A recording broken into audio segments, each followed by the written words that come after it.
One more minute. Is Sarah there? Yes. I am here. Yay. How's Omaha this time of year? Just like Des Moines. Except for Nebraska. Indianola. Apparently, I missed the College World Series by 3 days, but I'm right across from the stadium. Hasn't started yet. You still have time. It hasn't started yet. Yes, we're good. You're good. We ready? Yes. Let's do it. I'd like to call to order the June 11th meeting of the Indianola Planning and Zoning Commission. Roll call, please. Right. And Sarah Ritchie, Here. Al Ferris, Here. Gary Wordman, Misty Darling, Lynn Stucker, Here. Jake Weiss, Here. Justin Nave, Here. and Rich Piper. Here. If you haven't met her, this is Tara. Yes. And I'll do that really quick. I'll introduce Tara. So Tara's our new office assistant taking the place of Miranda, who went on with the county. So Tara's in her second week here and we somewhat rehearsed the names today. So I think she did pretty good, but just feel free to correct her if anything's ever off. Or brush out one or the other. Welcome. Thank you. Next item is approval of the agenda, but there is one item to be taken off. That is the minutes for April 23rd. They were already approved. Is there a motion to approve the agenda? Make a motion to approve. Second. Those in favor? Hi. Okay, okay. Next item, item 4, approval of the minutes from May 28th. Is there a motion? Motion for approval. Second. Those in favor, say aye. Hi. Is there anyone here to make a comment that is not related to an item on the agenda? Moving on, we'll move on to, there's no old business to new business. 7A, consider the request from Phil Steger for recommendation of approval of a preliminary plat for Quail Meadows Plat 5. So Phil Steger of Steger Construction, Inc. has submitted a preliminary plat application for the following parcel. The proposed plat shows a total of 15 residential lots. This just shows the overview of the preliminary plat. It shows future connectivity south from North 7th Street with a cul-de-sac for turnaround. It is proposed to be gravel as this is seen to be a temporary turnaround. The left shows the future land use map and the right shows the current zoning of the property. The future land use map shows this area as being community mixed use, which guides for low to medium density residential. And then the right shows that the property is zoned for the R2 single family residential attached. Staff is recommending approval of the request with conditions. Those conditions are that all comments provided by staff in the review comment letter dated May 30th must be addressed prior to recordation of the plat. If there's any questions or comments for staff. Any commission members have any questions? Did I see anything in there about trees? Are they to salvage as much as possible? Maybe even like back property lines or anything? And it's my understanding, go ahead. I'll let the applicant jump up really quick because he's gonna be able to speak on this. Well, this is not the applicant, but the applicant's engineer, but he'll be able to speak much more. Your name and address, please. John Hanson with Snyder and Associates, 2727 Southwest Snyder Boulevard. Here on behalf of Phil Steger, Steger Construction. The intent is on the, what would be the west side of the plat against, there's a drainage, major drainage that goes down here. Phil was planning to keep as many of the trees as he could. So we've done some clearing. Those lots are about 250 to 300 feet deep, just the way that the get the street to line up. They ended up being a lot deeper than normally would be. So I think we cleared the first round, I think we cleared to like 90 feet, which would be about to the back of a 70-foot deep house. I think in the last week, he might have went and picked a few more out. They've done some grading out there, but there should still be about 150 feet worth of trees behind most of those lots to the back property. So the intent obviously is to keep as many as you can, but he's builds fairly large houses, so they take up a lot. They go, Oh, yeah. by the time they have that third sunroom on the back, it gets pretty deep in there, so. So most of the clearing is done that will take place. I believe, yeah, if you were to drive out there tonight, I don't think you'll see any more, there shouldn't be any more trees being taken out unless somebody builds a real large house. We've kind of left it to, he didn't want to take out the minimum amount that he needed to get a buildable lot, but they're big lots. You can, if you start throwing a pool in the backyard, somebody might need to take out some more, but he wanted to leave that up to the individual home buyers themselves. Thank you. Any other questions? Discussion? With that being a temporary cul-de-sac, is there like any forward-thinking preview of what that will eventually be or how that could be plotted out? So a few things to note on that is you've got the Quail Meadow subdivision, then you have the Summercrest subdivision from DR Horton. They're both slated to be developed this year. Our thought would be that temporary cul-de-sac probably never goes in because they're just going to connect those two streets and have a through street. However, our requirements require that they are in there. We required it was shown on the plat because if something does happen with the Summercrest development, then we at least have that temporary turnaround in there until the DR Horton development is completed. But I'm pretty certain that it's probably never going to be there at this point in time. It's just, there's always a possibility something doesn't happen, so. Both subdividers, they've hired Vanderpool and Sternquist here in town. And I think they're gonna build it just all as one big plat. So the paver will probably just keep on trucking right up the hill. So chances Looks like are, the paper's ready to go. Yeah. yeah, they're gonna build them concurrently. That way they kind of got some economy of scale. So we did have a note on there, Charlie and I. So if for some reason they get off track, we'll have to address that before you approve the final plat. He can sell a lot. So we kind of have a plan B in place. If for some reason the plats kind of separate on schedules. Anything else? Time for a motion. I'll make a motion to approve as recommended With the conditions. with the conditions. Yes. Second. Moved and seconded. Roll call, please. Ferris, Yes.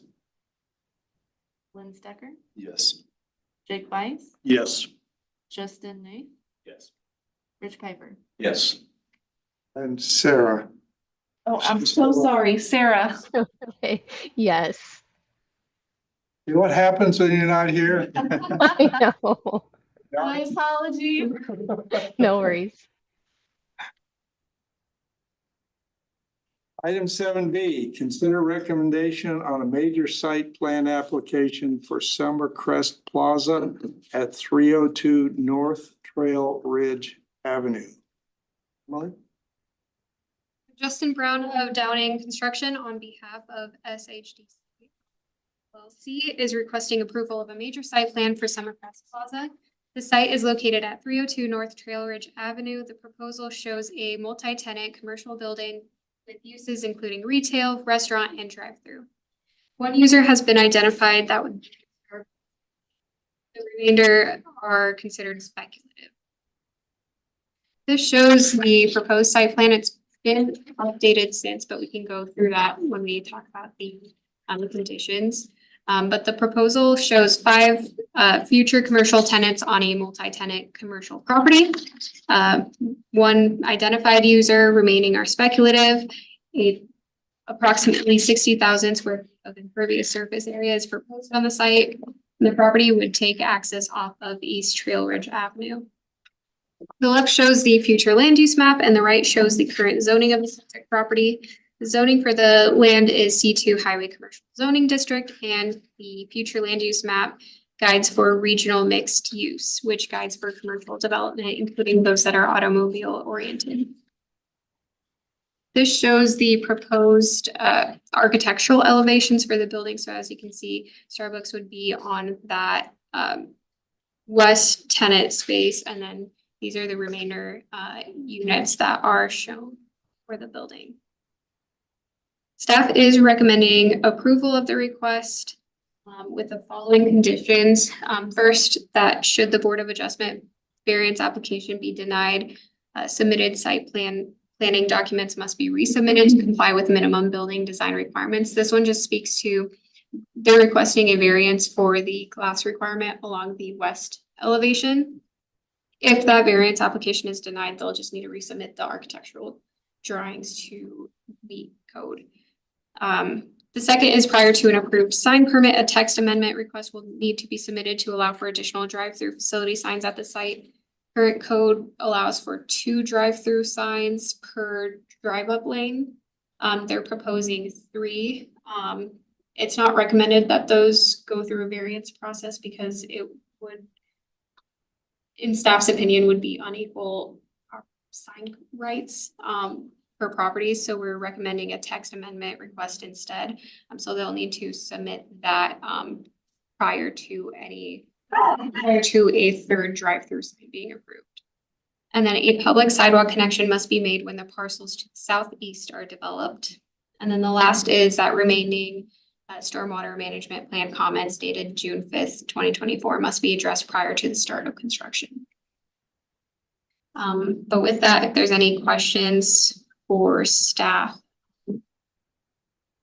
Is there anything to do with traffic study for this? Because that's pretty highly traveled area, and I imagine this will increase that quite a bit. No, not on this one.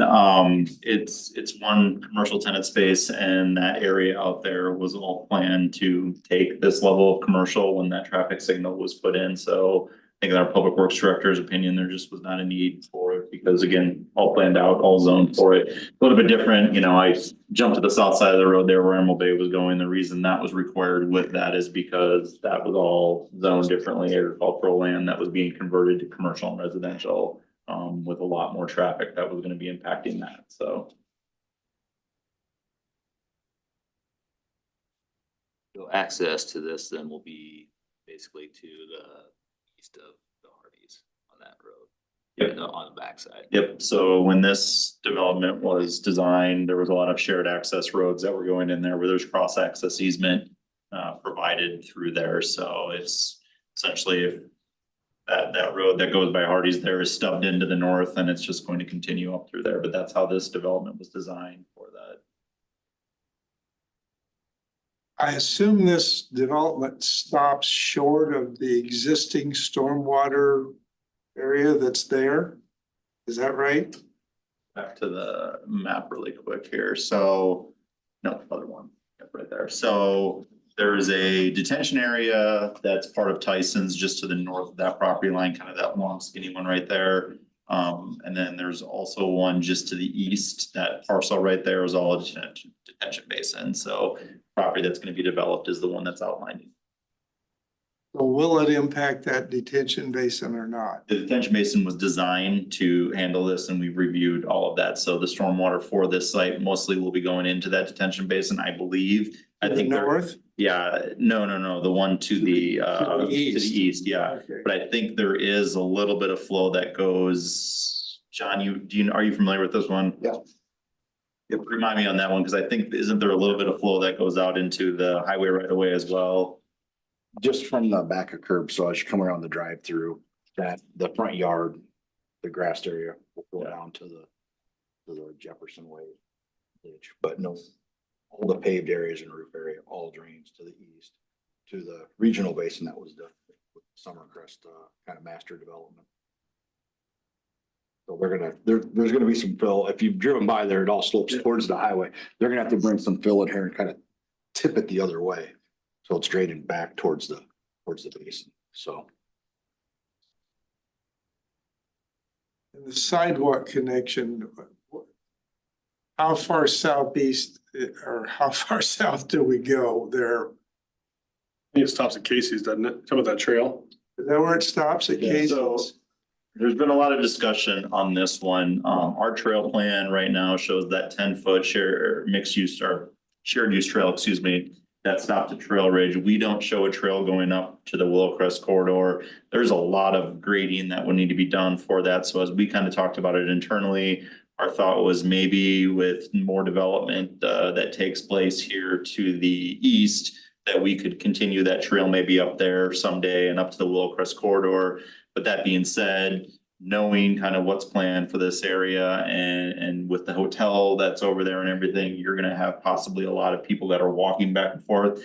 So we wanted to make sure that we had pedestrian connection going into that site. However, right now, when you look at that property that's directly east of Hardee's, that's not under the ownership, so they're don't have the ability to necessarily put a sidewalk in there as part of this project. So our whole point was, when that property does develop, we will then get a sidewalk that goes in there at that point, and then we'll connect that up into this property. But it won't go along the high, won't parallel a highway, No, it'll no. jog over Yep. and then. Yep. Maybe the east side of Hardee's. Yeah. That's what that means. that- Yeah. Yep. So the sidewalk would be on the property that is east of Hardee's. Yes, that would be the plan. There's no room to put it here now. There would be, I mean, we could have them put it in, but there would just be no connection at all because there's no way to get from Trail Ridge to this property right now. That's just for vehicular traffic, not the pedestrian side of things, and typically want that offset from the road anyways. So, That future sidewalk connection right there. Any other questions? Any other comments? With Tyson's being right there, is there any intention to having access to Tyson's from that? there's just a giant drainage swale through there right now. There was again, another comment that was made, I think during our review on that, is if for whatever reasons Tyson's ever went away and that property was redeveloped, maybe we could look at some sort of connection through there, but yeah, right now there's just, next time you're out there, take a look at it as you're driving by, there's a giant drainage ditch through there, so. Is that not real Jason's responsibility for maintenance along there? Okay. And if you drive in that road behind Hardee's and pull to the end of it and look straight north where a road might go, it basically almost grazes the front of Tyson's building. You'd have to jog it some way, even if you build it there. Other questions, discussion? Motion? Make a motion to approve the application for Summercrest Plaza. Said conditions. Is there a second? Okay. Roll call, please, Tara. Sarah Ritchie, Yes. Al Ferris, Yes. Lynn Stecker, Yes. Jake Weiss, Yes. Justin Nate, and Rich Piper. Yes. Hey, 7C, consider vacation request from Scott Backoff for an alley located west of a residence located on at 705 North Howard Street and located in block 27 of College Edition. What have we got here? Yep, so for this one, this is just a vacation request for an alley that's located just to the west of this residence here. It's a north-south alley, and it is proposed for vacation located adjacent to that property. Getting to a map here, well, first of all, this is the vacation instrument that was submitted, so you can see in the hatched area there, that is the portion of the alley that is proposed to be vacated.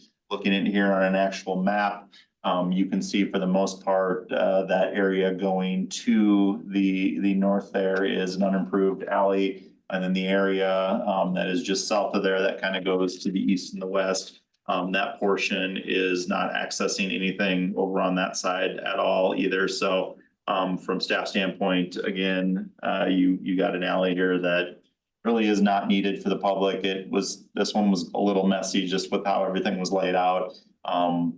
We went back and checked, or I should say the surveyor went back and checked on this one, and this portion had not been vacated. So, again, I think it's our opinion that it's not of public use anymore and should be vacated. So, any questions? We are recommending approval on that one, but any questions, happy to answer them. Neighbors have to sign off. Not on this one, because if you look at this, let me go back here really quick. The property owner actually owns that strip of land that is just to the west of here. So he owns all of the adjacent land. Everything in blue. Yes. Oh, okay. So it's internal. So it's a very weird one. I really ran across this one before. Kind of a cleanup. Other questions? Motion? Make a motion to approve as submitted. Second? Is there? I second. Thank you. You're welcome. Roll call, please. Sarah Ritchie, Yes. Paul Ferris, Yes. Lynn Stecker, Yes. Jake Weiss, Yes. Justin Knight, Yes. Rich Piper. Yes. 7P, consider vacation request from the city of Indianola for vacation of an alley located south and west of the Indianola Public Library located at 207 North B Street and located in Block 6 of the original town plat of Indianola. Just really quick on this one. So I know at your last meeting, we kind of discussed the land exchange that was happening between the city and the county. This request is part of that land exchange, where the county will become the owner of the grounds for the library and adjacent grounds, and then the city will be getting other grounds in return for that.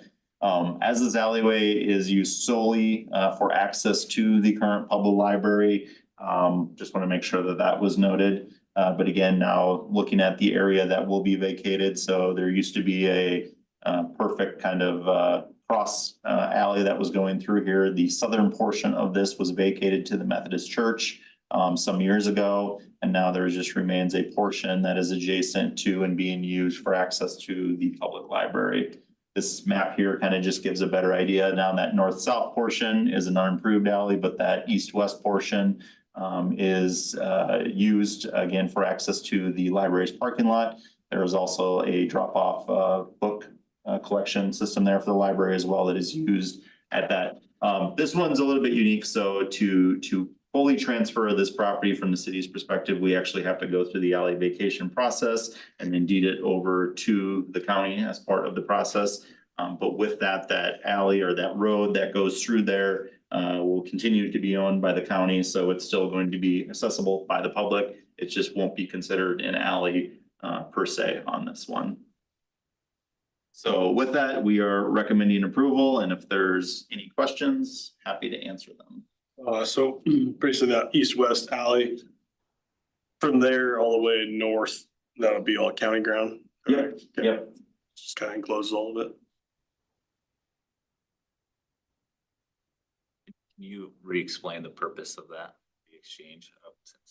Yeah, so a lot of things going on with the land exchange. So the 6th Street sub area, were you on the commission during that time? I know there are probably a lot of new people here that weren't on there. So the 6th Street sub area, let me start there. That was a planning process that we went through, knowing that the county was going to be vacating their secondary roads facility here. They're building a facility south of town. So they'll be getting out of there. We, the city, wanted to look at that area. That area is generally just an industrial area, an older industrial area that was adjacent to a rail bed. That rail bed obviously is no longer there. It is a trail now. So we wanted to look at a plan that looked at exactly what made the most sense as far as land uses going on in that area. Ultimately, that plan said we should look at more commercial, multifamily, maybe some mixed use through there as businesses close, things go away, things like that. So With that, we started engaging the county after that funding process on when they vacated that facility. If there was some sort of way the city could acquire that land rather than sell it to somebody privately. Which then led into some other discussions. They also own the annex building up on the square where the chamber and Warren County Economic Development used to be located up until a couple of months ago. They weren't interested in owning that building anymore. So then discussion started taking place on that. And then you've also got the old Masonic Temple that is across the street from the administration building. They didn't want to own that anymore either. But then discussions then moved to, well, the public library is adjacent to the administration building within close distance to the Justice Center. They foresaw that building as possibly being one that they can move some of their facilities into because they could keep them all really close. They knew that the city was looking at building a new library someday. That building that you can see right there is very small. We have outgrown that space and need to do something different as a library.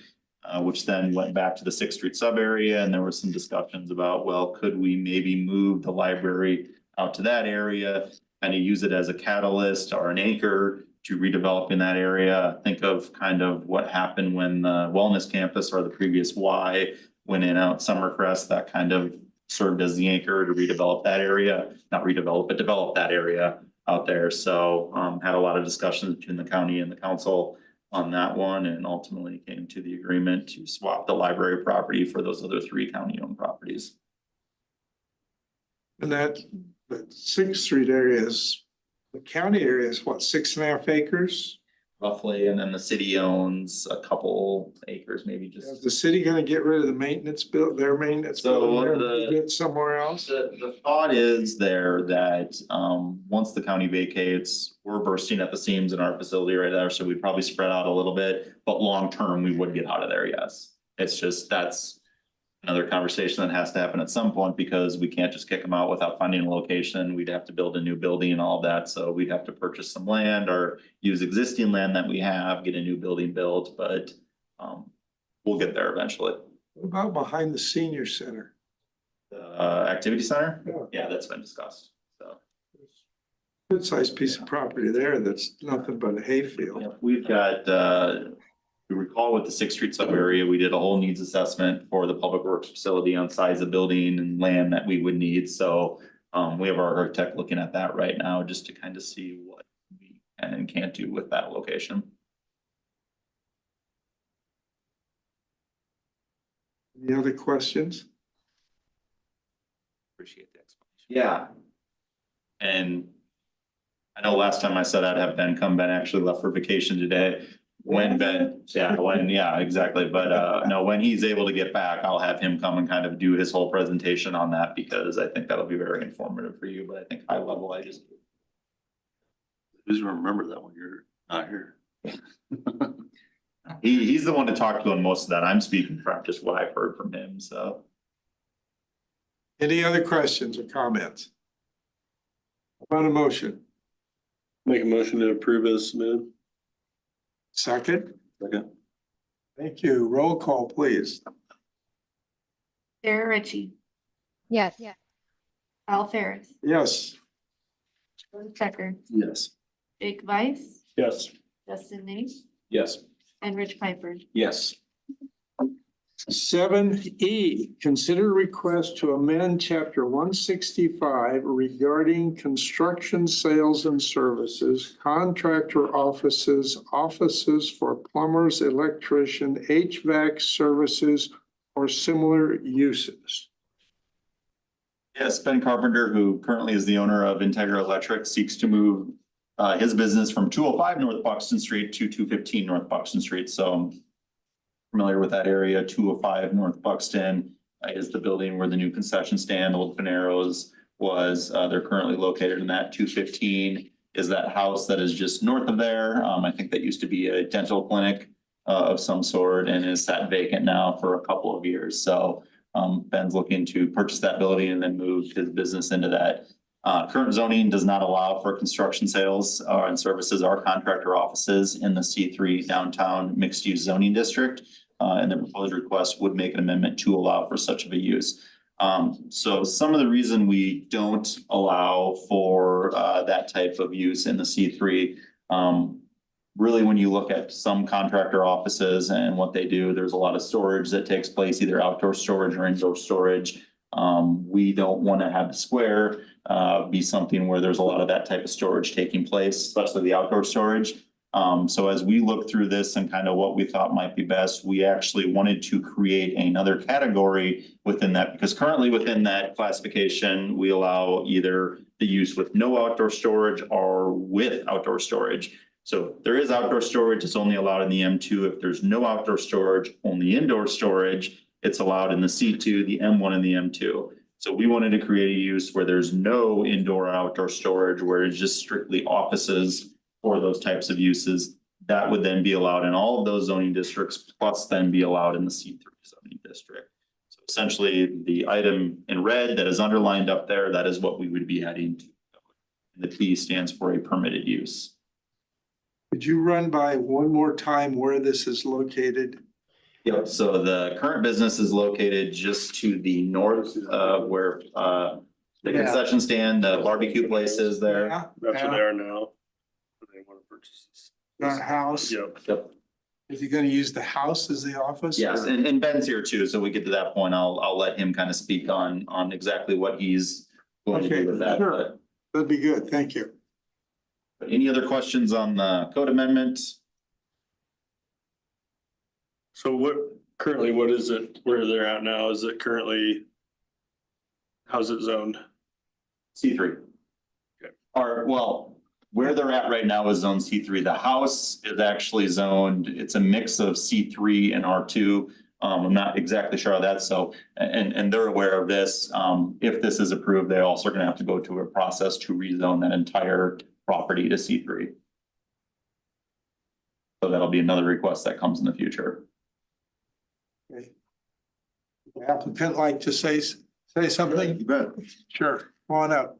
Yeah, hi, my name is Ben Carpenter. I live at 208 North B Street here in town. Right across the street from the library, as a matter of fact, so Okay. that's an interesting discussion, since that's my neighbor. So I am the president of Integra Electrical, the founder of Integra Electrical. We house, as Charlie said, our office is right in the strip mall by what used to be Fanero's. Ellis Law Firm is also there, and we've been in that office since 2016. We've been in business since 2006. And we are growing and we need to expand. And we don't carry inventory for our technicians in-house. We are solely a home service company. So all of the parts and pieces that my technicians use are currently on their service vans. We don't house anything in our office. So this is just office staff or customer service people, managers. We also have a Department of Labor registered apprenticeship program that we proctor out of that office as well. But we just outgrown it, and that just seemed like a perfect spot for us to move. The old Dr. Cooney dentist office right there. It's currently gutted and ready for a substantial renovation. So that's what we'd like to do. So this proposed change fits the way you operate. It fits it perfectly. You don't Hand in glove. store anything indoor or outdoor anyway, right? Hand in glove, you bet. It's perfect. Other questions? Just thinking of parking for the vans that you guys operate. Is there any parking besides off street? At 215, that the parking is certainly going to be a struggle. The good news is my technicians take their service vans home, so we don't keep fleet at our office. All of our vans are back at home with our technicians. When they're there, they'll just be off Buxton, actually, or in that same parking lot. When my technicians are at the office, Yeah. they would be on street parking or in the city lot behind us.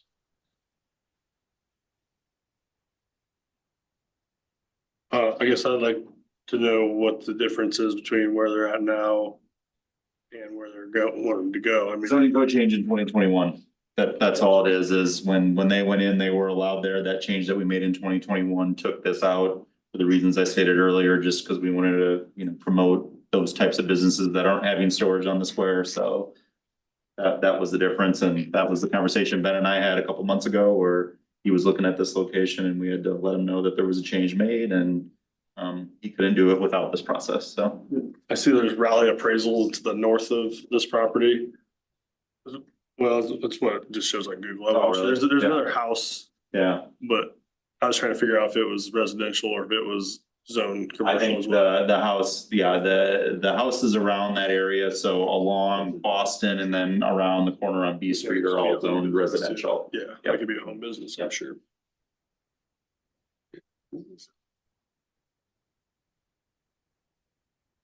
Other questions or discussion? A motion?